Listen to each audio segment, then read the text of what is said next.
की आता मी बारामती मेडिकल कॉलेजला आलेलो आहे. माझा पीए अजित जो माझ्या बरोबर जिल्हा परिषद पासून आहे, त्याच्या परिवारामध्ये त्याची 15 वर्षाची मुलगी, तिचा मृत्यू काल झाला, आज सकाळी झाला. खरं तर पोलीस आपल्याला नंतर सांगतीलच कशामुळे झाला, काय घडलं, कसं घडलं हे तपासानंतर आपल्याला त्या ठिकाणी कळेल. पण अजित आणि त्याच्या परिवारावर दुःखाचा खूप मोठा डोंगर कोसळलेला आहे. आणि आपल्या पोटची मुलगी जर काही कारणांमुळे तिचा मृत्यू होत असेल, ते सुद्धा एवढ्या कमी वयामध्ये, कुठल्याही वडिलांसाठी ही गोष्ट समजून घेण्याच्या पलीकडे असते. पवार परिवार, मी, माझा सगळा परिवार, त्याच्याच बरोबर बारामती अॅग्रोचे सर्व जे कर्मचारी आहेत, हे अजित आणि त्याच्या परिवाराबरोबर आहेतच. DYSP साहेबांबरोबर माझी चर्चा झाली. दवाखान्यामध्ये असणारे जे मेडिकल ऑफिसर आहेत त्यांच्याशी चर्चा झाली आणि त्यांना मी विनंती केली, एकतर पोस्टमॉर्टम होत असताना त्याच्यामध्ये हलगर्जीपणा कुठेही नको. पोलिसांकडनं सुद्धा माझी अपेक्षा आहे की याच्यामध्ये हलगर्जीपणा न करता खरं काय घडलं, काय कारण आहेत, कशामुळे तिचा मृत्यू झाला, हे कुठं ना कुठंतरी त्या ठिकाणी आपल्याला बघावं लागेल.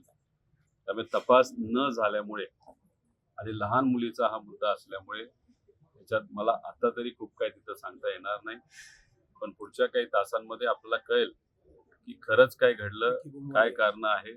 त्यामुळे त्यांच्या परिवाराशी चर्चा करून मग पुढे मीडिया बरोबर काय बोलायचं हे मी त्या ठिकाणी ठरवेन. दादा, एकंदरीत बारामतीमध्ये गुन्हेगारीचं प्रमाण वाढत चाललेलं आहे असं वाटत नाही? कारण का एक दिवसापूर्वी तांदोडे येथे एक आई आणि मुलाचा देखील मृतदेह बंद खोलीमध्ये सापडून आलेला आहे. हे बघा, बारामती असो नाही तर महाराष्ट्रामधला कुठलाही तालुका नाही तर गाव असो, तिथं जर एखादी घटना घडत असेल ज्याच्यामध्ये सामान्य लोकांवर अन्याय होत असेल तर ही गोष्ट आपल्याला पटणार नाही, पटणारीही नाही. आणि त्याच्याच बरोबर पोलीस प्रशासनाचा वचक हा कुठं ना कुठंतरी त्या ठिकाणी कमी झालाय असं आपल्याला तिथं बोलता येईल. पण हा जो इन्सिडेंट झालेला आहे, ही जी घटना घडलेली आहे, याच्यात खरं काय घडलंय हे आता आपल्याला सांगता येणार नाही. त्यामुळे या घटनेसाठी पोलीस प्रशासन जबाबदार आहे का हे आता तरी आपल्याला सांगता येणार नाही. पण इतर ज्या घटना ज्या घडतायत बारामतीमध्ये सुद्धा आणि इतर परिसरामध्ये कुठं ना कुठंतरी होम डिपार्टमेंट या बाबतीत कमी पडतंय हे मात्र नक्की आहे. त्याच्याच बरोबर काही दिवसांपूर्वी तुम्हाला माहित असेल, बारामतीमध्ये नवजात एक लहान मुलगी ती रस्त्यावर तिथं सापडली. देवाच्या कृपेने ती जिवंत होती, तिच्यावर ट्रीटमेंट तिथं करण्यात आली. मग ती मुलगी तिथं सापडली कशी? आता काही वर्षांपूर्वी अजितदादांनी स्वतः पाठपुरावा करून बारामती शहरासाठी प्रत्येक कानाकोपऱ्यात CCTV कॅमेरा हा मंजूर केला होता. अजितदादांनी मंजूर करत असताना बारामती शहरासाठी खूप मोठा प्रोजेक्ट तिथं मंजूर केला होता. पण त्याच्याच बरोबर काटोल म्हणजे अनिल देशमुख साहेबांचं जे गाव आहे तिथेही मंजूर केला होता. आणि कर्जत आणि जामखेड अशा 2 ठिकाणी तिथं मंजूर झाला होता. पण दुर्दैव असं या गोष्टीला अनेक वर्ष जाऊन सुद्धा कदाचित तो CCTVचा प्रोजेक्ट अजूनपर्यंत होम डिपार्टमेंटली मंजूर केला नाही. तर बारामतीचं नाव होतं म्हणून मंजूर नाही झालं, ते वेगळं काय कारण आहे हे सांगता येणार नाही. आता ते नवजात बाळ जे सापडलं ते तिथं कुणी ठेवलं, कोण ते लोक होते हे आपल्याला सापडतच नाहीयेत. त्याचं कारण CCTV कॅमेराच त्याच्या परिसरामध्ये नाही. ही सुद्धा घटना जिथं घडली, एका बिल्डिंगला CCTV आहे, दुसऱ्या बिल्डिंगला नाही आहेत. पण आसपासच्या परिसरामध्ये CCTVचा अभाव असल्यामुळे या इन्व्हेस्टिगेशनला थोडा वेळ लागू शकतो. त्यामुळे कुठं ना कुठंतरी CCTV कॅमेरा प्रत्येक मोठ्या शहरामध्ये असणं महत्वाचं आहे, जेणेकरून अशा जेव्हा घटना घडतात तेव्हा तपासामध्ये आपल्याला त्याचा फायदा होत असतो. दादा, तुम्ही आता असं म्हणालात की DYSPशी बोलणं झालं, अधिकाऱ्यांशी बोलणं झालं. प्रथम दर्शनी तुम्हाला याच्यामध्ये काय जाणवते? प्रथम दर्शनी जाणवते का घातपात जाणवते? इन्व्हेस्टिगेशन हे पूर्ण न झाल्यामुळे याच्यावर एखादी स्टेटमेंट देणं नाही तर बोलणं हे मला असं वाटतं योग्य ठरणार नाही. कारण परिवार फार भावनिक या बाबतीत तिथं झालेला आहे.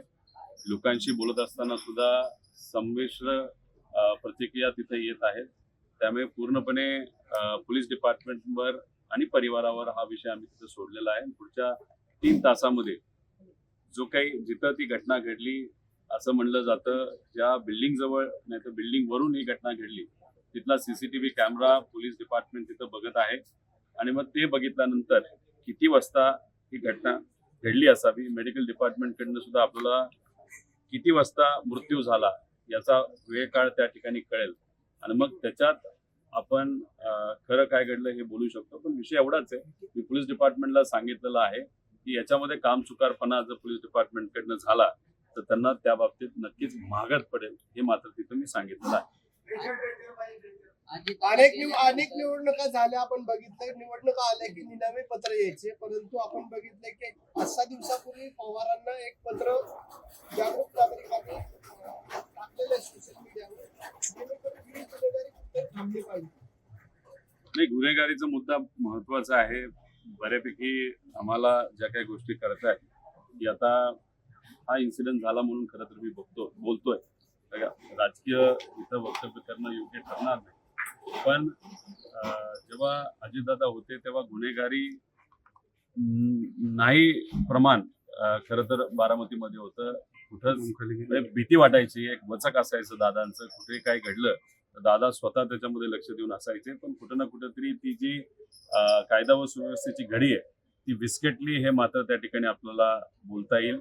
याच्यामध्ये व्यापाऱ्यांना काही लोक धमकावतायत, त्याच्याच बरोबर एक्स्टॉर्शन काही प्रमाणात वाढलेलं आहे. त्याच्याच बरोबर ज्या मृत्यूच्या, मारण्याच्या, धमकवायच्या जे काही प्रमाण आहे आपलं या बारामतीमध्ये वाढलंय हे नक्कीच त्या ठिकाणी आपल्याला कुठेतरी जाणवतंय. ड्रग्सच्या बाबतीत आणि कायदा व सुव्यवस्थेच्या बाबतीत मी स्वतः एक बैठक SP साहेबांबरोबर घेतली होती आणि ती बैठक झाल्यानंतर तुम्हाला माहित असेल 6 दिवसातच 2-2.5 कोटी रुपयाचे गांजा तिथं सापडला होता. त्याच्याच बरोबर काही चांगल्या मीडिया चॅनलच्या मदतीने व तुमच्यासारख्या प्रेसच्या लोकांनी काही स्टोरी केली होती की नॉर्मल औषधं पेन किलर हे ड्रग्ज म्हणून वापरले जातात आणि त्याच्यात सुद्धा एक साठा बारामतीमध्ये काही महिन्यांपूर्वी तिथं सापडला होता.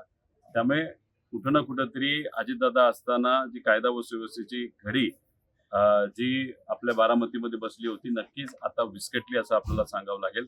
त्यामुळे खोलात जाऊन डिटेलमध्ये राहून आणि कुठं ना कुठंतरी वचक हा कितीही पोलीस अधिकारी चांगला असला तरी पोलीस प्रशासनावर आणि इतर प्रशासनावर वचक असल्याशिवाय, एक धाक असल्याशिवाय ते डिपार्टमेंट तिथं कुठंच नीट पद्धतीने काम करत नाही हे मात्र खरं. दादा जे पत्र व्हायरल झालंय त्याच्यामध्ये तुमचं थेट नाव येत नाहीये, पण ते अंगुली निर्देश तुमच्याकडेच केला जातो की तुमच्याकडून किंवा तुमच्या कार्यकर्त्यांनी व्हायरल झालं सातत्याने आरोप होता. तेव्हा काही जे चिरकुट लोक याच्यावर जे काही वक्तव्य करत आहेत आज ती वेळ नाही. त्यामुळे मला असं वाटतं की थोडे दिवस जाऊ द्या. माझ्या जवळच्या एका व्यक्तीची मुलगी तिथं वारलेली आहे. त्यामुळे या चिरकुट लोकांवर बोलत असताना योग्य वेळेस तिथं उत्तर देईल. आणि कधी कधी आता मी ठरवलेलं आहे की ज्यांची लेवल बौद्धिक लेवल फार खालच्या लेवलची अशा लोकांवर न बोललेलं जास्त योग्य. त्यामुळे मोठा एखादा नेता मंत्री असेल आणि त्यांनी जर माझं वक्तव्य केलं असेल तर त्याला उत्तर देणं हे मी जास्त उचित समजतो.